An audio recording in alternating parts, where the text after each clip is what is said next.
Hello everyone. मेरा नाम है विष्णुदत्त और आज के इस सेशन में आप सभी का बहुत बहुत स्वागत है। वीडियो शुरू करने से पहले मैं आप लोगों को थोड़ा बता देता हूं। इस वीडियो का एजेंडा होगा everything about UPSC CSAT examination. अगर आप यूपीएससी की जर्नी को स्टार्ट कर रहे हैं या आपके लिए जो सी सेट का पेपर है वो बार बार बाधा बन रहा है, एक रुकावट बन रहा है, आप उस पेपर को क्वालिफाई नहीं कर पा रहे हैं, आप उस पेपर को समझ नहीं पा रहे हैं, तो ये वीडियो आपके लिए है। तो जो लोग ऑलरेडी सी सेट के बारे में जानते हैं या सी सेट के बारे में जिन लोगों की अच्छी पकड़ है, समझ है, तो वो चाहें तो वीडियो स्किप कर सकते हैं। लेकिन जिन लोगों को यूपीएससी सी सेट की इतनी प्रॉपर नॉलेज नहीं है, उनको पता नहीं है कौन से कंपोनेंट पूछे जाते हैं, क्या पूरा पैटर्न होता है, तो यकीन मानिए ये वीडियो आपको आज वो हर सवाल का जवाब देगी जो आपके मन में चल रहा है। तो वीडियो शुरू करते हैं। सबसे पहले information regarding this comprehensive guide book. जो चीजें मैं आपको इस वीडियो के थ्रू बताऊंगा वो आपको इस गाइड बुक में भी मिल जाएगी। ठीक है, बहुत कुछ मिलेगा इस गाइड बुक में। क्या पैटर्न है, क्या सिलेबस है, क्या इंपॉर्टेंट टॉपिक है, क्या स्ट्रेटेजी होनी चाहिए, क्या सोर्सेज फॉलो करने चाहिए, सब कुछ है इस गाइड बुक में। करना क्या है, इसी वीडियो के डिस्क्रिप्शन में जाना है, जाकर के इसकी एक कॉपी डाउनलोड कर लेनी है और ये एब्सोल्युटली फ्री है। कोई भी कॉस्ट इसकी आपको पे नहीं करनी। इसकी एक कॉपी आपके पास होगी, आप उसे पढ़िए और आपका जो सी सेट को लेकर नजरिया है वो निश्चित रूप से चेंज हो जाएगा after reading this guide book. चलिए शुरू करते हैं। सबसे पहले शुरुआत सिलेक्शन प्रोसेस से ही होगी। UPSC union public service commission IAS, IPS, IFS और भी बहुत सारी जॉब्स जिनमें सेलेक्ट होने के लिए एक एग्जाम कंडक्ट करता है। उस एग्जाम की 3 स्टेज होती है। पहले आपका प्रिलिमिनरी एग्जाम होता है। इस प्रिलिमिनरी एग्जाम के अंदर आपके 2 पेपर होते हैं। पेपर ऑफलाइन होता है, दोनों ऑब्जेक्टिव पेपर होते हैं, जिसमें पेपर 1 होता है जनरल स्टडीज और पेपर 2 होता है सी सेट। इस पेपर के बेस पे मेरिट बनती है, तब जाकर के आप मेंस लिख पाते हैं। लेकिन यह पेपर क्वालिफाई नेचर का है, बिना इसको क्वालिफाई किए आप आगे नहीं बढ़ पाते। इस पेपर के बारे में बिल्कुल 1 to 1 डिस्कस करेंगे थोड़ी देर में। ठीक है, तो इसके मार्क्स फिर फाइनल मेरिट लिस्ट में ऐड नहीं होते, प्रिलिमिनरी यहीं पे रुक जाता है। उसके बाद मेंस की कहानी शुरू होती है। 14 से 15 लाख बच्चे यूपीएससी का फॉर्म फिल करते हैं। उसमें से 5 से 6 लाख बच्चे जो हैं वो प्रिलिमिनरी एग्जाम देते हैं। फिर उसमें से 10 से 12 हजार लोग जो हैं वो मेंस लिखते हैं। ठीक है, तो इस मेंस एग्जाम में ये भी ऑफलाइन मोड पे होता है, लेकिन ये सब्जेक्टिव होता है, जिसमें आपका पहले दिन डे 1 पे एक पेपर होता है एसए का। ठीक है, एसए का पेपर होता है और इसमें आपका जो मार्क्स रहता है वो 250 रहता है। फिर डे 2 पे आपके जीएस के 2 पेपर होते हैं, पेपर 1, पेपर 2। फिर डे 3 पे जीएस पेपर 3, पेपर 4। पहले, बहुत पहले सी सेट लॉन्च होने से पहले 2 ही पेपर होते थे जीएस के, फिर वो 4 बना दिए गए। ठीक है, तो बहुत सारे चेंजेस हुए यूपीएससी में ईयर बाय ईयर। इस पे भी हमने एक सेपरेट वीडियो बना रखी है, अगर आप इंटरेस्टेड है तो जाकर के आपको हमारी प्ले लिस्ट में वो वीडियो भी मिल जाएगी। ठीक है, तो 3 दिन ये पेपर होते हैं और जीएस का पेपर भी 250 250 नंबर का होता है। फिर थोड़ा गैप होता है कुछ टाइम का और उसके बाद लैंग्वेज 1 और लैंग्वेज 2 का पेपर होता है और ये आपके क्वालिफाई होते हैं। 300 नंबर के होते हैं, लेकिन इनके मार्क्स ऐड नहीं होते। फिर आपका ऑप्शनल पेपर होता है और ऑप्शनल में 2 पेपर होते हैं, पेपर 1 और पेपर 2। ये 250 250 के होते हैं। तो ये वाले पेपर और ये आपका जो एसए है और जीएस के पेपर है, इन्हीं के मार्क्स बनते हैं। तो यहां से टोटल आपका 1750 मार्क्स बनता है, क्योंकि 7 पेपर हो गए 250 250 मार्क्स के। ठीक है, तो जो लोग मेंस क्वालिफाई कर जाते हैं फिर यूपीएससी उनको इंटरव्यू पर्सनैलिटी टेस्ट के लिए बुलाता है। ये जो इंटरव्यू होता है आपका, ये आपका 275 मार्क्स का होता है। ठीक है, कितने का होता है? 27। तो यानी कि जो फाइनल कट ऑफ बनती है आपकी वो 2025 में से बनती है। ठीक है, और आमतौर पे ये चर्चा होती है कि अगर किसी बच्चे का आईएएस बनना है, ठीक है, आईएएस बनने का जो ड्रीम है उसका स्कोर जो है वो इस 2025 में से 1025 के अराउंड होना चाहिए। थोड़ा बहुत ऊपर नीचे चलता रहता है। ठीक है, तो आप एक आईएएस ऑफिसर बन पाएंगे। ठीक है, तो ये पैटर्न होता है। अब बारी सी सेट की है, सी सेट को लेकर के चर्चा करेंगे। तो प्रिलिमिनरी एग्जाम में 2 पेपर हैं, मैंने अभी आपको बताया। पेपर 1 आपका है जीएस, जनरल स्टडी, जिसमें क्वेश्चन रहते हैं हिस्ट्री से, चाहे वो एंशियंट हिस्ट्री हो, चाहे मिडेवल हो, चाहे मॉडर्न हो या वर्ल्ड हिस्ट्री हो। फिर आपके ज्योग्राफी से रहते हैं, ठीक है, फिजिकल ज्योग्राफी और दोनों। उसके बाद जनरल साइंस में फिजिक्स है, केमिस्ट्री है, बायोलॉजी है। ठीक है, साइंस एंड टेक से क्वेश्चन रहते हैं, इकोनॉमिक्स से क्वेश्चन रहते हैं, इन्वायरमेंट से क्वेश्चन रहते हैं, ठीक है। तो इसके अलावा पॉलिटी से क्वेश्चन रहते हैं, तो सारी जीएस वाला पार्ट इसमें पूछा जाता है, ठीक है। टोटल 100 क्वेश्चन होते हैं, उसकी चर्चा किसी दूसरे उसमें करेंगे सेशन में। तो पेपर 2 की बात करूं तो सीसेट, जिससे टोटल 80 क्वेश्चन होते हैं, ठीक है। और यहां पे हर एक क्वेश्चन 2.5 मार्क्स का होता है, तो इसलिए आपके जो टोटल मार्क्स बनते हैं यहाँ पे वो 200 बनते हैं। और इस 200 में से आपको 33% लेने होते हैं, ठीक है, जो कि 66 मार्क्स बनते हैं। तो आप इस पेपर को क्वालिफाई कर जाते हो। और थोड़ा सा गहनता से बताऊंगा कि क्या क्या रिक्वायरमेंट होती है इस पेपर के अंदर, ठीक है। चलो, सबसे पहले जिन लोगों को नहीं पता, सीसेट की फुल फॉर्म होती है सिविल सर्विसेज एप्टीट्यूड टेस्ट, जहां पे वो आपका एप्टीट्यूड टेस्ट चेक करता है, आपका मैथ कैसा है, आपकी प्रॉब्लम सॉल्विंग एबिलिटी कैसी है, आप किसी डाटा को एनालाइज कर पाते हो कि नहीं, आपका डिसीजन मेकिंग वाला जो बिहेवियर है वो कैसा है, आपका थॉट प्रोसेस किस तरीके से काम करता है, वो इस टेस्ट के थ्रू चेक करता है, ठीक है। लेकिन वो इस पेपर को मुश्किल पूछ रहा है बहुत, इतना मुश्किल पूछना चाहिए कि नहीं पूछना चाहिए, इस पे तरह तरह के सवाल है।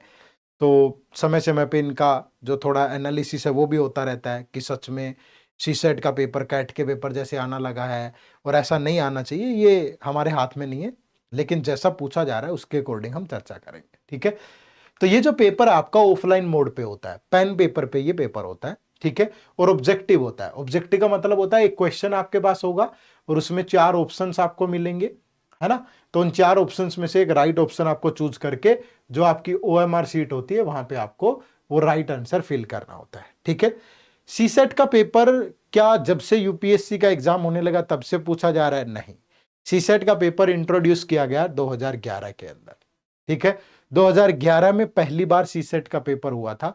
उसके बाद टाइमली चेंज होते रहे यूपीएससी के, इस पेपर में काफी चेंज हुए, ठीक है। 2013 में कुछ चेंजेस हुए, 2014 में कुछ चेंज हुए।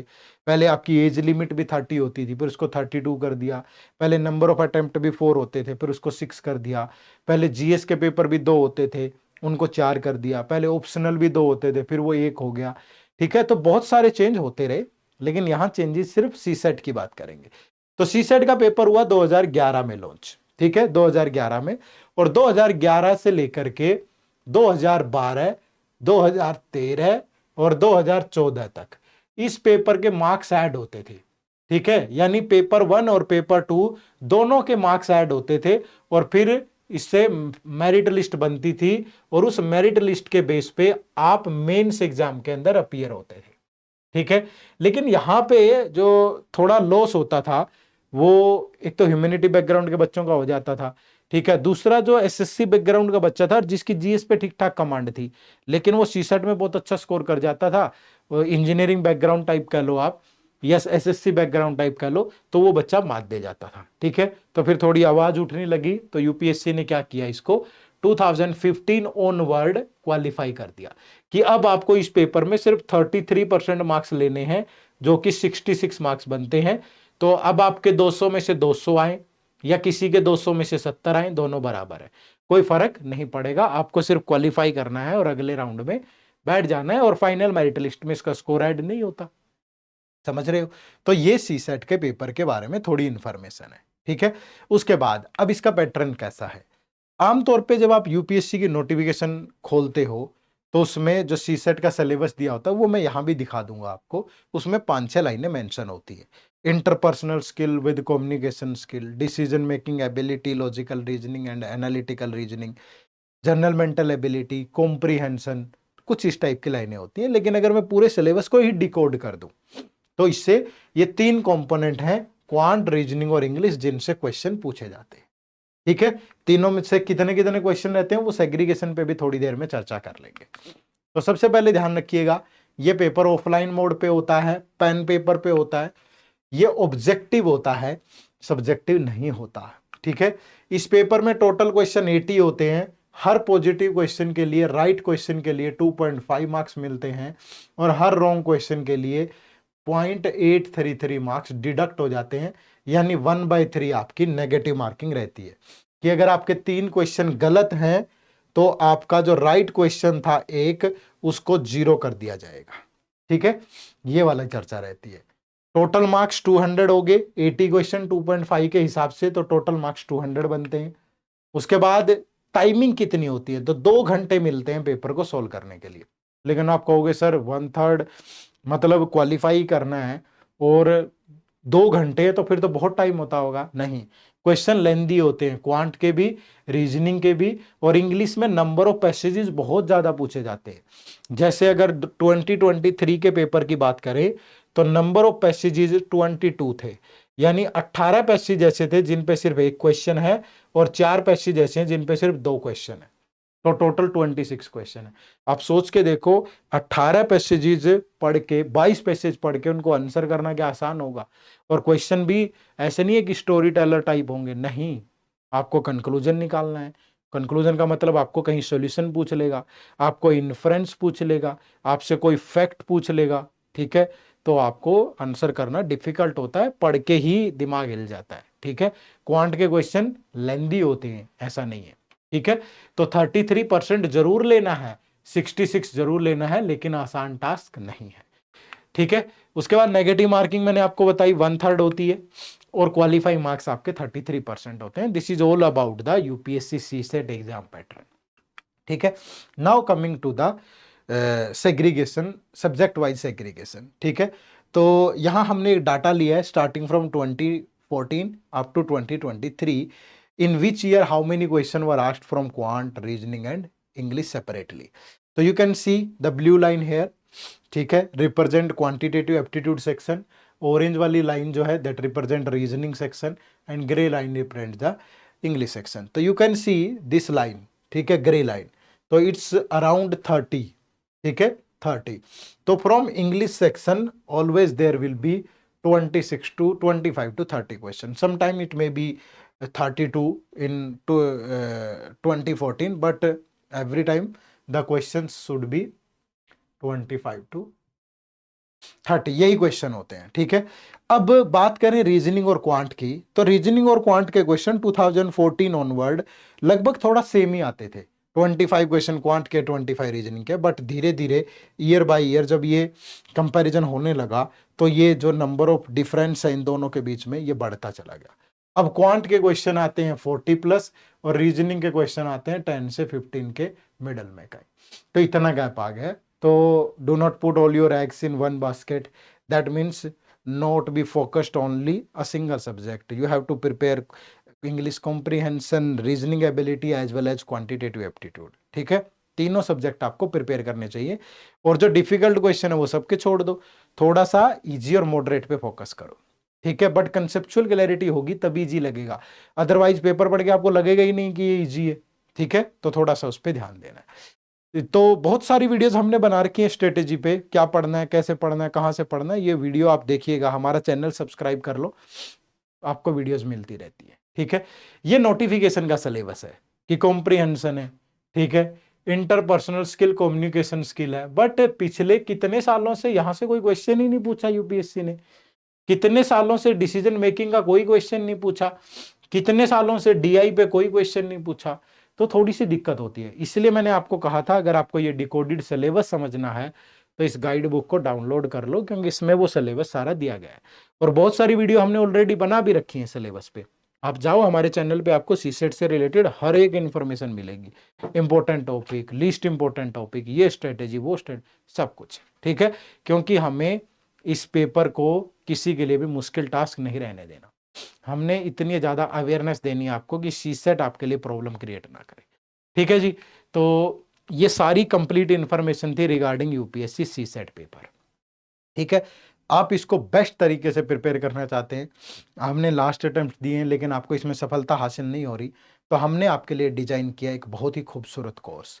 इस कोर्स में हम आपको, क्योंकि देखो यूपीएससी एस्पिरेंट के लिए टाइम बड़ा टास्क है, ठीक है, तो हम आपको सिर्फ 100 घंटे की क्लासेस देंगे, जिसमें से आप इंपॉर्टेंट टॉपिक पढ़ोगे तो और भी टाइम कम हो जाएगा, ठीक है, क्योंकि क्वालिफाई करना है, और 75 डेज का एक शेड्यूल दे देंगे ताकि आपको कोई शेड्यूल भी ना बनाना पड़े, एक प्रॉपर डिसिप्लिन से पढ़ो और क्रैक कर लो। इसमें आपको सारी कंसेप्ट क्लासेस मिलती हैं, जीरो से लेके यूपीएससी लेवल, क्योंकि लेवल बड़ा अहमियत रखता है। हम प्रैक्टिस तो कर जाते हैं, पढ़ तो जाते हैं, लेकिन जब तक उस एग्जाम लेवल की प्रैक्टिस नहीं करेंगे तो दिक्कत आती है। बट हम यहाँ पे आपको कंसेप्ट क्लासेस प्रोवाइड कर रहे हैं अप टू यूपीएससी लेवल। फिर टेस्ट सीरीज है, टेस्ट सीरीज में तीनों चीज रहती हैं, चाहे आपका सेक्शनल टेस्ट है, चाहे आपके फुल लेंथ टेस्ट है, चाहे आपके टॉपिक वाइज टेस्ट है।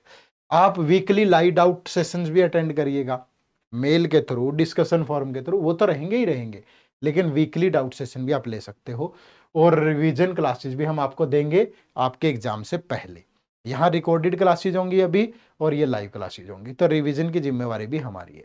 ये इस जो बैच की फैकल्टी है, ठीक है, जो आपको पढ़ा रही हैं, इस बैच के अंदर सेपरेट फैकल्टी है हर एक सब्जेक्ट के लिए, ठीक है। तो ये वन स्टॉप सॉल्यूशन है। वीडियो के डिस्क्रिप्शन में इसका लिंक है, जाओ जा करके डेमो लेक्चर देखो, प्रॉपर कोर्स के बारे में हर एक इन्फॉर्मेशन लो, उसके बाद इनरोल करो और सीसेट को भूल जाओ। आपको सिर्फ पेपर 1 पे फोकस करना है, क्योंकि अगर आप हमारे साथ मिलकर मेहनत करेंगे तो डेफिनेटली सीसेट आपका नहीं रुकेगा, ठीक है। चलिए, तो इन्हीं दावों और इन्हीं जानकारी के साथ आज के इस सेशन को करते हैं खत्म। आप सबका बहुत बहुत शुक्रिया। उम्मीद करूंगा कि सीसेट को लेके जो भी सवाल आपके मन में होगा वो सारी इंफॉर्मेशन मैंने आपको यहाँ पे दी होगी, आप इसका लाभ उठा पाएंगे और निश्चित रूप से सीसेट अब आपके लिए एक मुश्किल टास्क नहीं रहेगा, ठीक है। चलो, फिर मुलाकात होगी अगली वीडियो में, तब तक आप सबका बहुत बहुत शुक्रिया। Thank you very much. जय हिंद, जय भारत।